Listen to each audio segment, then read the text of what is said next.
Thank you very much. All right. In the words of Dave Kosak, lore designer for World of Warcraft, the primordial soup that creates heroes does not taste of rainbows. It's a lumpy gumbo of pain and suffering. We live in a monstrously unfair world, and it's going to stay that way because that's the way the world is, and that's what creates heroes. Today, we're not talking about marketing. If you are here for that, the door's there. Today, we are talking about awakening your superhero with the tools that you have. Justice is balance, of course. So let's talk about criminals and villains and heroes for a bit. They're actually the same thing in a lot of ways. If you watch television crime dramas, they talk a lot about how a hero has to have an anti-hero. If you saw the movie Unbreakable, very similar idea. No villains, no heroes. The television crime dramas tell us that we have three things to prove that someone has committed a crime. Means, motive, and opportunity. Did you have the ability to commit the crime? Did you have a reason to commit the crime? And did you have the opportunity to do it? Well, the truth is, that's not just true for criminals, that's true for heroes too. Let's examine these areas. We'll play a little game here. Let's say name the superheroes. All right, call them out if you know them. If anyone here a comic book nerd besides me?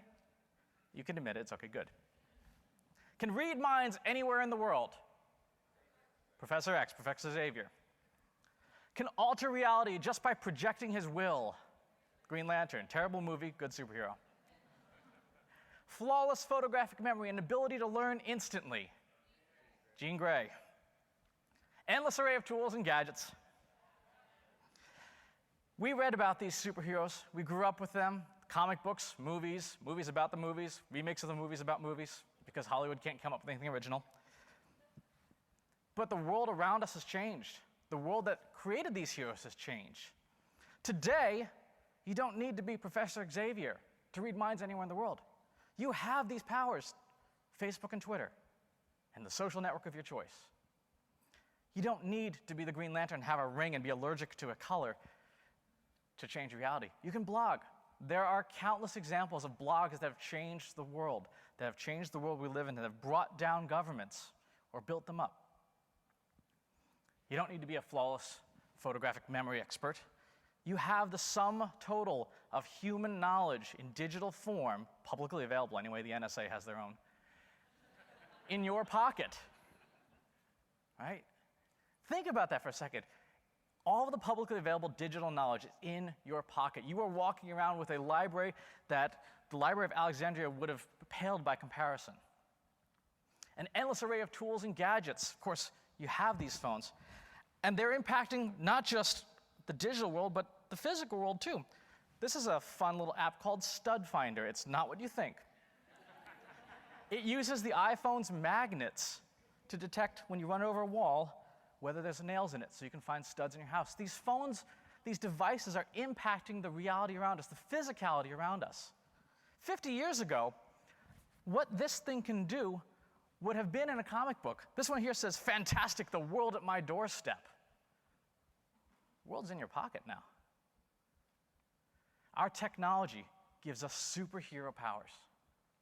We have the means to be a superhero.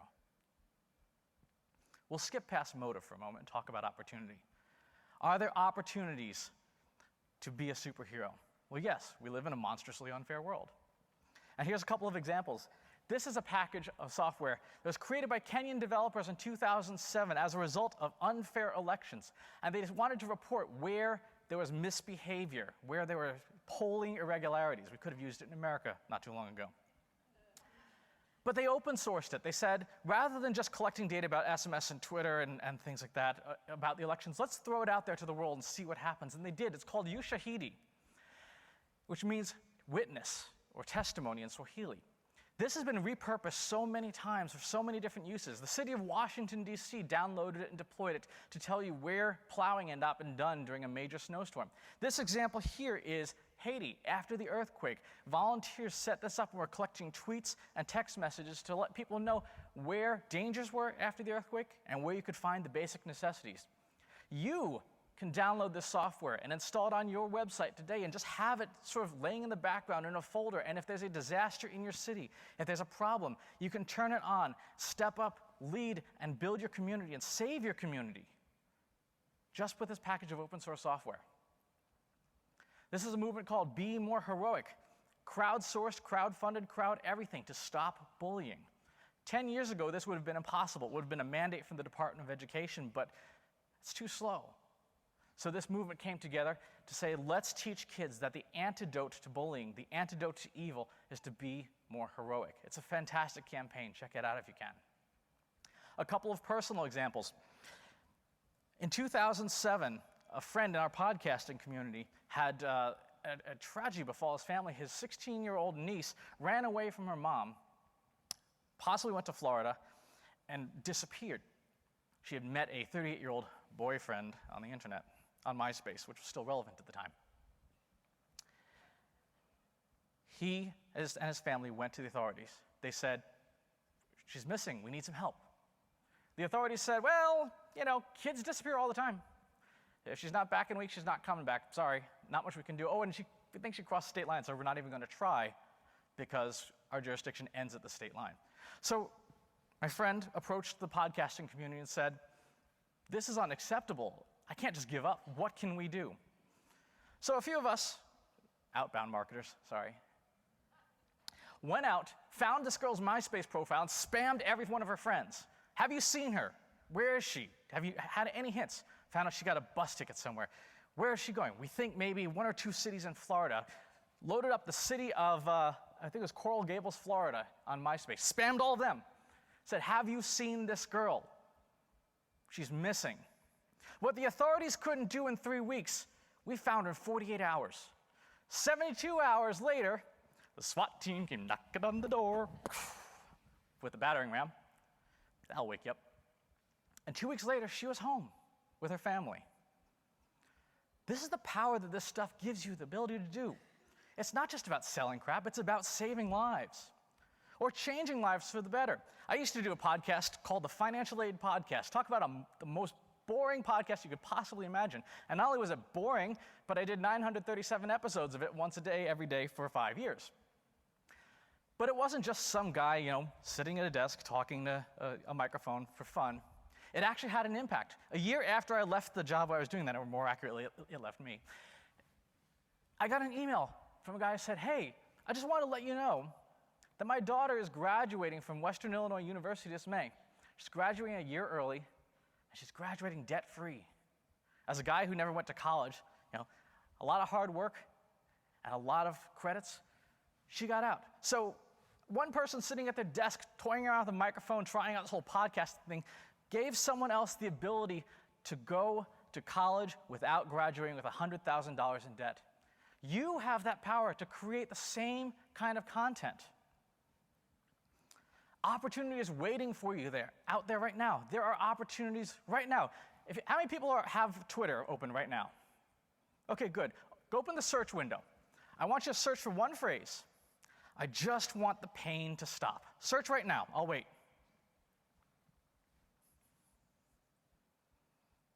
I just want the pain to stop.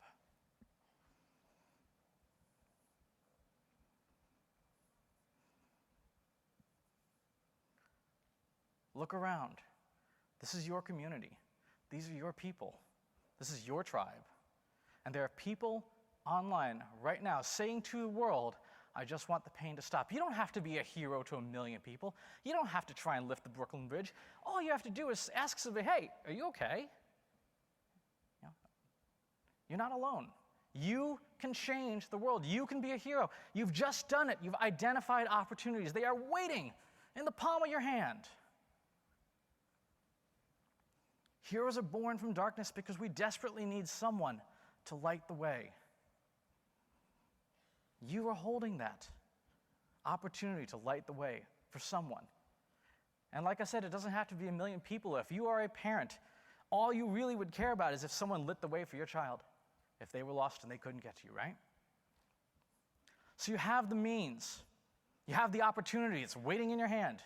Let's talk about motivation. There are enemies to being heroic. One enemy is corruption, taking these tools and using them for evil or even just mediocrity. Every time that we market some cheap crap for stupid people, we are corrupting these powers, right? If you remember the Superman 3 movie, it was forgettable except for the scene when Superman faced off against a corrupted version of himself.